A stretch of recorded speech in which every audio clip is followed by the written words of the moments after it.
안녕하십니까. 위담 한방병원 최교 원장입니다. 우리가 스트레스를 받고 조금만 신경 써도 금방 배가 꾸룩꾸룩 하다든지 배가 살살 아프다든지 설사가 나온다든지 변비가 생긴다든지 아니면 변을 보고 나서도 뒤가 찝찝한 그런 분들이 많이 계시죠. 근데 이런 분들은 삶의 질이 떨어진다 이런 표현들을 하세요. 일상생활 속에서 그런 증상들이 있다 보니까 정말 많이 힘들어 하시는데요.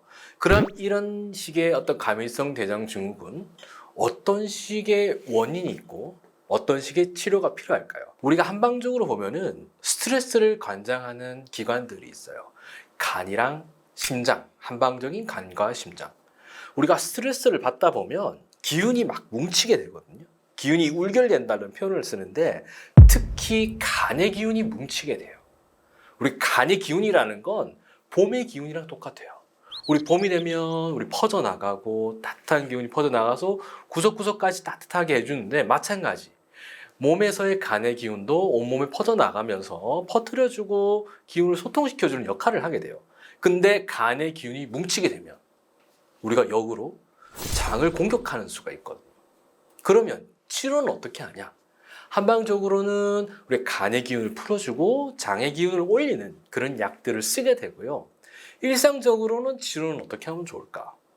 스트레스 원인이 제거가 되지 않는다면 스트레스가 발생될 때 소통될 수 있는 우리 어떤 통로들을 만들어 두는 거예요. 예를 들어서 스트레스를 많이 받게 되면 뭐 노래를 부른다든지 운동을 한다든지 산책을 하든지 아니면 종교나 신앙에 의지한다든지 이런 식으로 스트레스 해소 통로를 만들어 주는 거예요. 우리가 스트레스 신경을 많이 쓰게 되면 심장이 위축을 받거든요. 심장에 부담이 생겨요.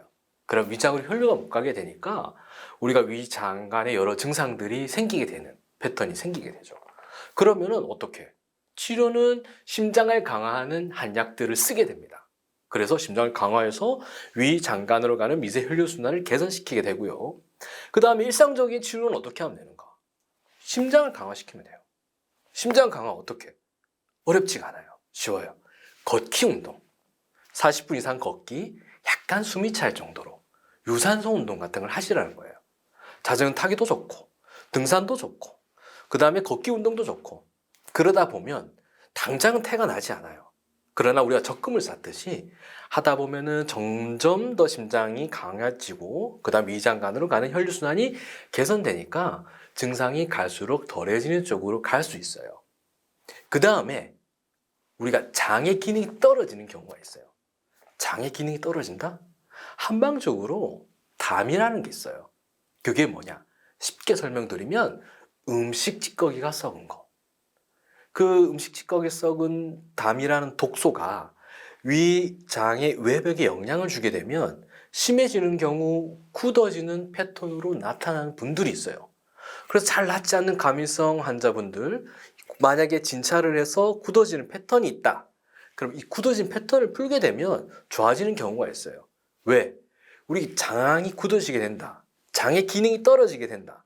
장이 하는 역할이 수분을 흡수하고 가스 배출을 하는 건데 이제 굳어져 있으니까 가스 배출을 못하게 되고 그 다음에 굳어져 있으니까 기능을 못하게 돼서 수분 흡수를 못하게 되니까 장이 여러 트러블들을 만들게 되는 거죠. 그럼 치료는 어떻게? 담이라는 독소를 빼내는 약물을 쓰게 되고 굳어져 있는 기왕지사 굳어져 있는 것들이 있다면 진찰을 통해서 부드럽게 풀어내는 여러 가지 치료들을 하게 되죠. 그럼 일상적으로는 어떻게 하면 되냐? 담이라는 게 아까 음식 찌꺼기가 썩은 거라고 말씀드렸죠. 그러면 음식 조심을 하시면 돼요. 과식, 급식, 폭식같이 몸에 좋지 않은 음식들을 조심을 하시고 그 다음에 씹는 것 40번 이상 씹으셔야 돼요. 침이랑 섞여야 돼요. 침에는 라이소자임이라는 효소가 있어서 그것이 섞여서 1차적으로 균이라는 독소를 다 죽인 좋은 음식물이 위장에 들어와야 되는 것, 그 다음에 진밥을 드셔야 돼요. 된밥같이 딱딱한 것, 사과, 배같이 딱딱한 것들은 내려가다가 위장 입구에 잘 자극을 주게 되고 위장 간에 트러블들을 많이 만들게 되거든요.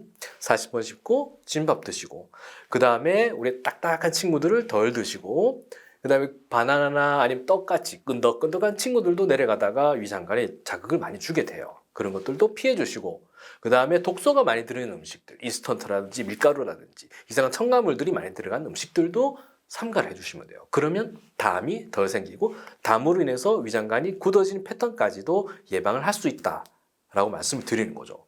마지막으로 장의 환경이 좋지 않은 경우가 있어요.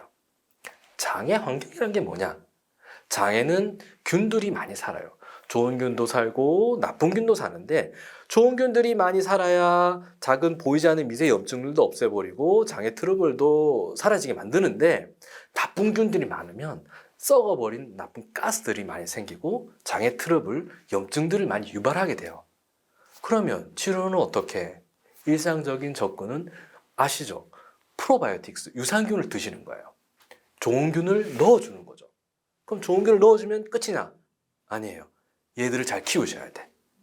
따뜻하게 해서 좋은 균들이 잘 살 수 있는 환경을 만들어 드리고 그 다음에 걔들을 먹이도 잘 주셔야 돼요. 식이섬유 같은 것 잘 섭취해 주셔가지고 따뜻하게 식이섬유 섭취, 걔들을 잘 키우시는 거예요. 이런 식으로 접근을 하게 되면 우리가 스트레스, 긴장으로 인해서 조금만 신경을 써도 금방 나빠지는 과민성 대장증후군을 치료할 수 있다라고 말씀드립니다. 지금까지 제가 말씀드린 내용이 마음에 드셨으면 좋아요, 구독 버튼 눌러주세요.